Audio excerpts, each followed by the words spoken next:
Hello, friends, and welcome to Crossroads, where faith and culture meet. I'm Rita Peters here with Mark Meckler. And Mark, how are you doing today? I'm doing great. We were just talking about, I don't know if any of you guys are suffering, but it's allergy season out there. And I'm in Texas, and Rita in Virginia. Our families are experiencing the same thing. So we hope you guys are surviving spring pollen and enjoying God's beauty and bounty out there in nature. We're trying, but it's a little bit hard with the allergies. Indeed. Well, yeah, we're going to do our best to get through without me having too many sneezes or nose blowing episodes. So here goes. Today, we're going to be talking about these pro Hamas protests on American college campuses. And I think it's sad that we even have to discuss this. Before we get into that, we're going to give our Crossroads listeners a little tutorial on the applicable law in this area.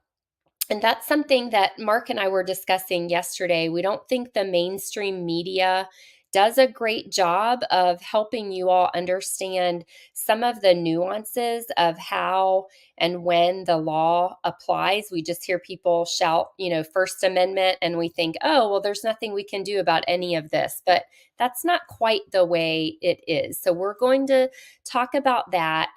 And then we want to talk about the irony that these violent protests in support of terrorism can coexist in a college culture that has increasingly turned toward coddling young adults and shielding them from any idea that they might find offensive. It's really hard for me to make sense of that dichotomy. So we're going to discuss that. But before we get into all of that, let's start by doing just a teeny bit of background on this war. It started with an October 7th raid when Hamas militants killed around 1,200 people, mostly civilians, and abducted around 250 hostages. We did a whole program discussing this situation back in the fall, and you can go back and watch that program on our podcasts. But Mark, if you would just give us a brief update on your assessment of where the situation is right now with this war. Yeah, so Israel facing an existential threat from an organization, Hamas, who has in its charter, by the way, the destruction of Israel. I mean, imagine if we had in our charter the Constitution of the United States that it says that we must destroy Canada or we must destroy Mexico. It's an absolute, undeniable line of hostility against Israel's very existence. So, an existential threat on their border in Gaza, saying that they're going to wipe out the Israelis. We also have footage and documentation from Hamas itself saying that they were engaged in this ceasefire with Israel, which they were before October 7th, but it was just intended to give them time to build up the weaponry, the personnel, and the plans to attack Israel on a broader scale. That got executed on October 7th. It was backed by Iran. Iran is the regional power in the area that provides all the materials and money and training to their terrorist proxies. So Iran told them, yep, go ahead and do it. The reason they did it, to add a little bit more nuance, and we believe in nuance here, the reason they did it is because there was a peace accord being negotiated between Israel and Saudi Arabia. Saudi Arabia and Iran are mortal enemies. This is true for Iran and most of the regional Islamic states. Many of the Islamic states, a different branch of Islam there, without getting into the religious differences, but they are mortal enemies. And so Iran didn't like the idea of the Abraham Accords being extended to Saudi Arabia. They gave the go-ahead to Hamas. Since then, Israel has been systematically working its way through Gaza and destroying Hamas and their infrastructure. I want people to note, you hear the words genocide all the time. I want people to think about what it is to commit a genocide. And this is really important. One of the things that Rita and I try to do here is we have a lot of respect for those of you who listen and watch. We think you're smart people. We think you have the capability to understand nuance. We're not just going to slop news on your plate like the news media does and ask you to eat it. What we want you to do is have the facts so you can reason your way through something. Every news story, like a good meal, is made up of a bunch of different ingredients and a bunch of different flavors. And if you understand that, you can appreciate the news and make your own decisions based on what you're hearing. So I want you to understand what's going on. And well, first of all, what is genocide? Genocide is the intentional, complete, and total ethnic cleansing of a particular area. It's aimed at a race of people and it's intended to wipe out the race of people. And this is true of any genocide. And there have been genocides in human history. Of course, the Nazis against the Jews is one of the most well known, but there was an Armenian genocide in modern history. That's the intent of a genocide. And so let's compare that to what's going on in Gaza right now. In Gaza, what you have is the Israelis going into Gaza systematically on the ground, working their way through house by house, removing terrorists and terrorist sympathizers, removing the infrastructure. Now, Rita, if Israel wanted to conduct a genocide in Gaza, they have complete and total air superiority. There's literally, it would take zero casualties on the Israeli side. They could come in and they could bomb that place into the Stone Age. And they've chosen not to do that because the Israelis are being more careful than any army literally in the history of the world to do everything they possibly can to avoid civilian casualties. Are there civilian casualties? Of course there are, because we're talking about a war. And Hamas uses civilians as shields. They literally kill them if they try to leave, prevent them from leaving, blockade roads. And they have a different view, in particular in Gaza, having been there generationally now as quote unquote refugees. Some of them are fine with having their children killed and used as human shields. And so this is what the Israelis are facing. They've lost almost 300 on the ground IDF soldiers in the fighting because they choose to not use air superiority, which would require much more indiscriminate killing. They're going house to house. By the way, a full third, roughly, of IDF soldiers that have died in the fighting have been killed in friendly fire. This is a horrifyingly tragic thing, but this is the truth about on the ground, hand to hand kind of combat in urban areas. It's very difficult to discern the hostiles from the friendlies. You're doing some of this from the air. And so you end up with a lot of friendly fire deaths, and it's about a third. So close to 300 killed, probably close to 100, maybe 75 killed by friendly fire. Most of Gaza has been cleared. Ramallah is the last place that needs to be cleared. It's estimated that there are somewhere between 2 and 4 brigades. So these are huge military units in Ramallah waiting to face off against the Israelis. And the Israelis must finish off Hamas. It's an existential threat. They've been slowed down by international opinion, specifically by the U.S. pressure on them, the Biden administration's pressure on them not to go into Ramallah. They're going to have to go into Ramallah to finish this thing. So that's where we are right now. I expect them to go into Ramallah any day, literally, to finish what they began and to completely defenestrate Hamas. That's where we're at on the ground right now. Yeah, so here you have, as you've just described it really well, Mark, on the one hand, you have Israel demonstrating great restraint in how they're responding to this existential threat because they care about preserving human life. On the other hand, you have Hamas, from what I understand, very intentionally targeting and killing civilians because they do not care about preserving human life. So to me, when I see this situation, you couldn't get a much clearer example of a war where there's a good guy and a bad guy. It's pretty clear to me which is which. And yet, what we're hearing about in the news right now, almost as much as we're hearing about coverage of the war itself, we're hearing about these demonstrations of, and I have to say it, entitled American students on American college campuses. And what's important to understand here is that they're not just protesting with their words, peaceful demonstration, that's one thing.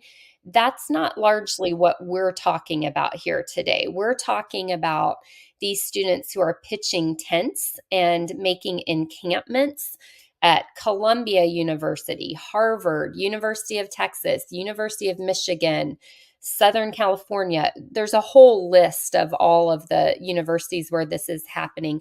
And what's going on with these protests is not peaceful. We're talking about Jewish students being punched in the face, one being stabbed in the eye. A group of students ran over a security guard, put the security guard in the hospital and out of work. They're breaking windows. These are rioters wearing masks and blocking rights of way so that students who want to just go to their classes can't even get there without having to face this violent protest. Mark, does that sum up the situation fairly well? Well, you make it sound really bad, and the only thing I can say is it's actually even worse than that, because what they're professing are terrorist sympathies, and these demonstrations are actually funded by organizations that are sympathetic to Hamas. The students are actually wearing the headbands of Hamas. It's important that we remember, we contextualize this. Hamas on October 7th broke through the security fence into Israel, put babies in ovens, raped women. And when I say raped women, I don't want to be too graphic, but it's hard not to be. Raped women to death and literally raped them until they died. Filmed all this stuff, killed old people, took hostages. They filmed it all and live streamed it on the internet. And so now you'll hear people saying, "Oh, well, Hamas didn't do anything that bad. That's all propaganda." No, these guys were promoting it. There's video of them saying, to their moms and dads, "You'll be so proud of me. I've killed 10 of them with my own hands." And so these are the people that these entitled, spoiled, dumb college students, they're smart in that they have brain power. They got into these major universities, but they're dumb, they're uneducated, they don't understand what's going on in the world. Or look, this is the only alternative, Rita, or they're just evil. I mean, they're evil because Right. they actually know what's going on and they're siding with evil. I think mostly they're ignorant. They don't actually know what's going on. We've seen interviews of some of these students on campus, and they're asked by people, "Hey, why are you here? What are you protesting against?" And they say, "Well, we don't know." And they look at their friends like, "Hey, what are we doing here? We just heard people were here and we came out to support them." So I think there's that going on. But we also know that there are national and international organizations that are supporting this. There's a lot of the funding for this comes from George Soros funded and related organizations. You look at the tents on these campuses, you'll see dozens and dozens of the exact same tent. It's not that these kids had these tents in their dorm rooms. Probably most of them never been camping in their lives. They couldn't take roughing it, right? And being without their Starbucks. But these are being provided by outside organizations that are spending the money for it. And they are intentionally fomenting unrest in American society. Look, by the way, I don't think this is any coincidence. Look at the timing. The last time we had open rioting and violence in our streets was our last election, right? So it's in 2020, it's the George Floyd riots all around the country. By the way, a bunch of the funding for those riots provided by the same people that are providing funding for these riots and this terrorism. Hmm. Yeah, and so we want to get into a little bit now of the First Amendment and how it applies here, because, of course, what these violent protesters will say is that, oh, the First Amendment, First Amendment protects what we're doing. This is just our exercise of First Amendment rights. So we want to get pretty clear about this. The First Amendment protects student speech, as with anyone else's speech, against government interference. So we're going to talk about that distinction, who the First Amendment applies to, in just a minute. But the First Amendment protects expression, right? It doesn't protect camping. It doesn't say you can camp out wherever you want for however long you want. It doesn't protect violence. It doesn't protect blocking other people from accessing a building that they have a right to go into. So there is an important distinction to be made between peaceful expression, that is expressing an idea, even an idea that we would find repugnant, like what we're talking about now. Yes, the First Amendment does and should protect viewpoints that we don't like, but it does not protect this violence and the kind of thing that's going on now. And then, Mark, I'd like for you to just talk a little bit about the distinction that we have to make between private colleges and public colleges. Yeah, look, we're dealing with a lot of different schools here who have different status vis-a-vis the government. Some are private institutions, and it's important to remember, generally speaking, the First Amendment does not apply to them. These are not government entities that are restricting free speech. These are private entities restricting free speech. We saw this recently in regard to Google. Google had a bunch of employees that were pro-Palestinian, pro-terrorist employees. They occupied an executive's office, some executive suites at two of Google's campuses, and Google kicked them out and summarily fired them. And they fired them for violating Google's policies, right? They disrupted the work environment. They were threatening a whole bunch of different things. Those people were summarily terminated, and that's appropriate. And there will be no lawsuits that lie about free speech in those because that's a private environment. So if you think of that and you think of these colleges, the same is true. Each of these colleges, whether public or private, has codes of conduct. And the students, every student who goes to one of these, I know Rita, you've got a bunch of students at university right now, a bunch of kids in your family. They had to sign a code of conduct when they were their orientation, and it said some basic things on all of them. I won't violate the law. I won't harm anybody else. I won't threaten anybody else. They're all common in regard to simple things, common sense, good human things like that.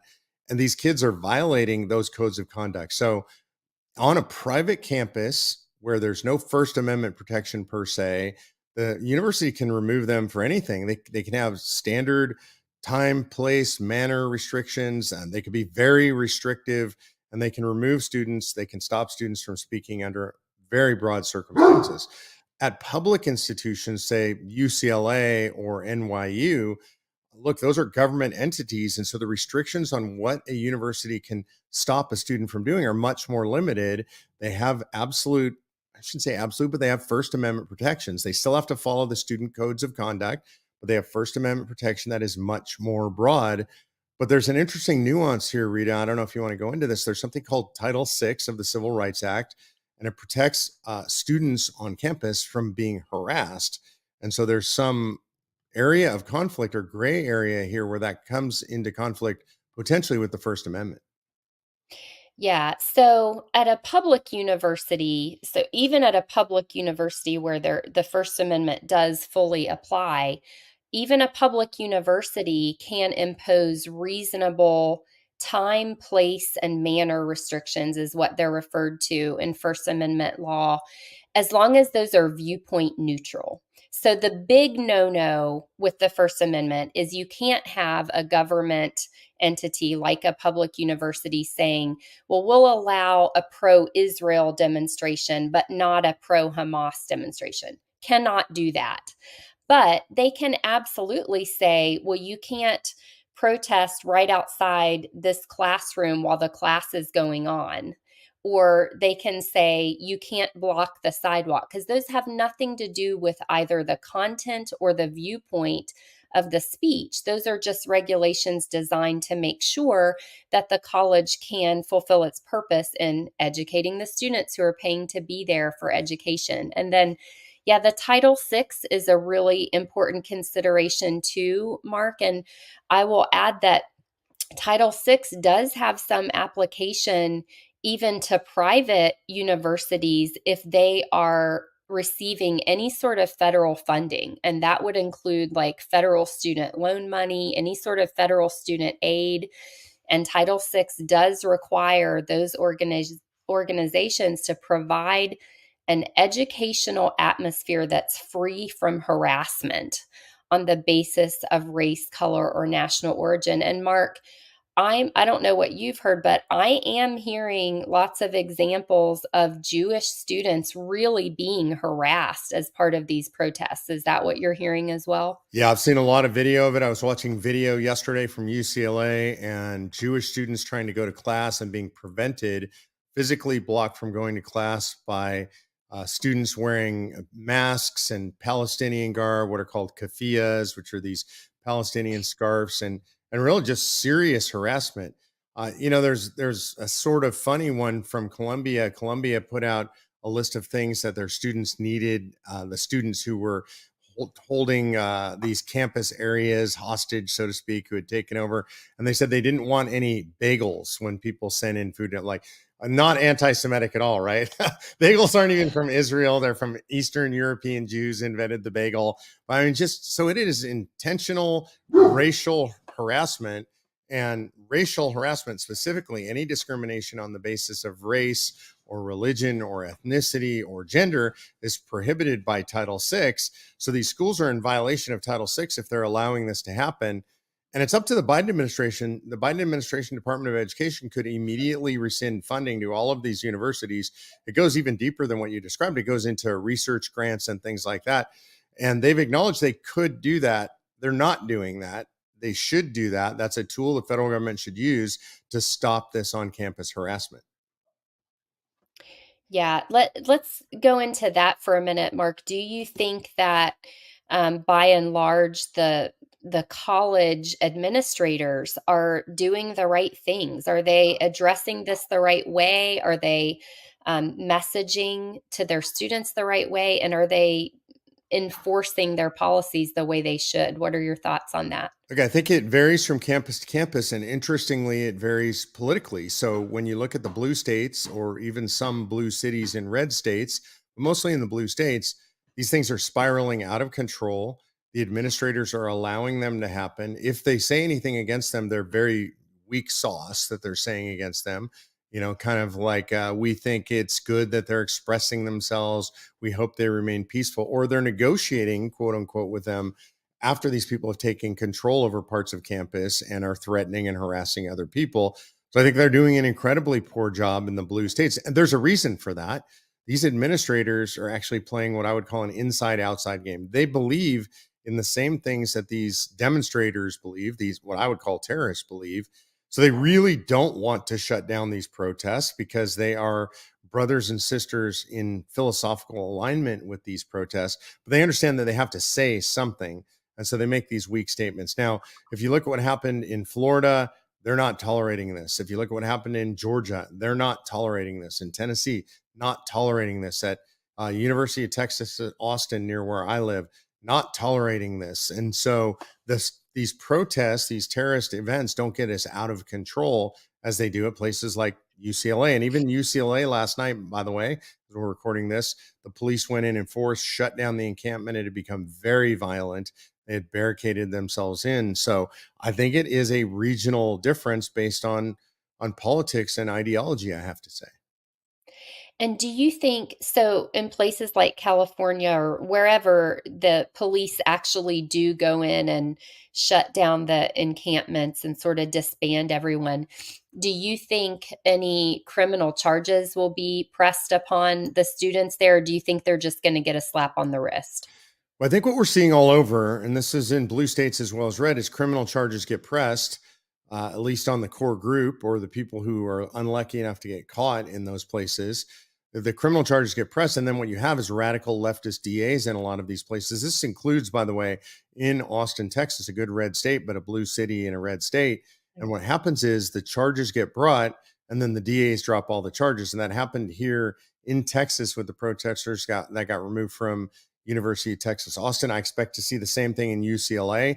There were many arrests. I expect the radical DAs in Los Angeles to drop those charges.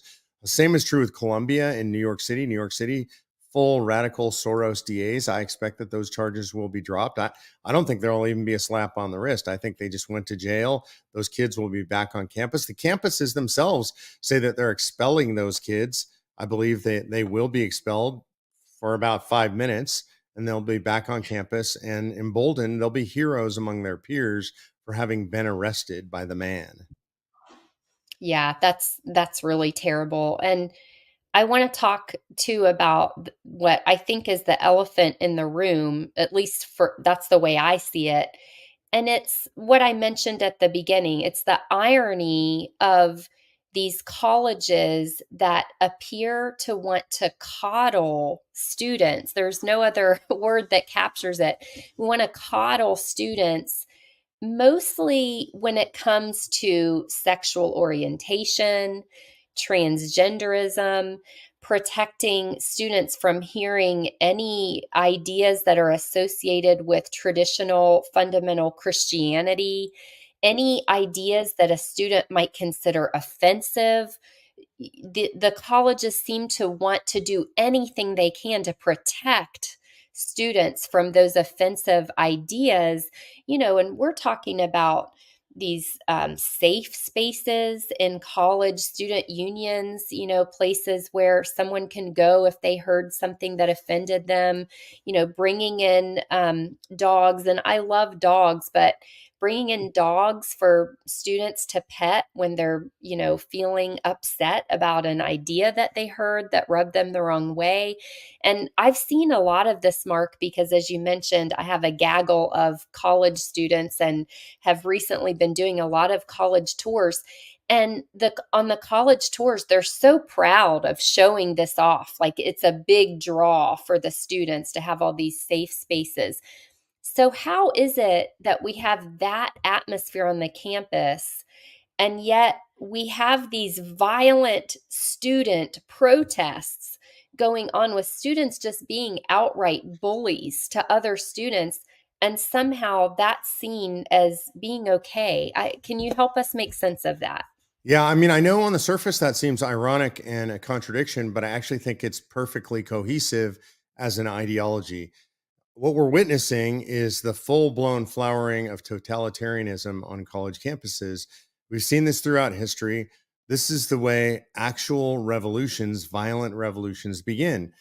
It's very rare, almost unheard of, that violent revolutions happen without help from the elites.